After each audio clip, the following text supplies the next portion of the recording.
Larasah Tujuh Tingkek adalah salah satu air terjun tersembunyi yang terdapat di pedalaman Mungka, tempat di mana masih ada kesunyian dan hutan rimba, jauh dari keramaian dan pedesaan, sangat indah dan sejuk.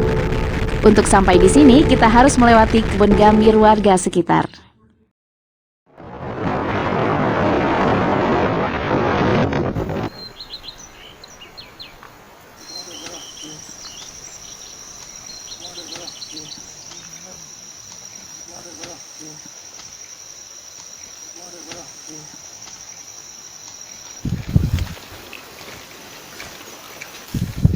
Air terjun ini terletak di Kenagarian Tolang, Kecamatan Mungka. Tempat ini saya sarankan untuk sobat yang suka akan perjalanan yang menantang. Untuk mencapai air terjun ini sangatlah sulit, karena kita akan melalui perjalanan perbukitan yang cukup curam.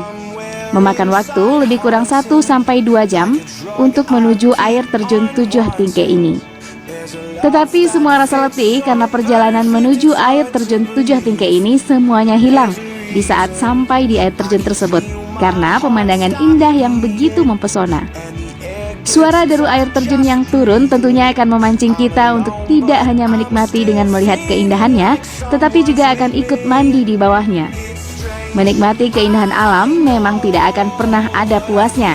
Namun, mengingat perjalanan pulang yang cukup panjang dan waktu kian sore, akhirnya penjelajahan kali ini usai.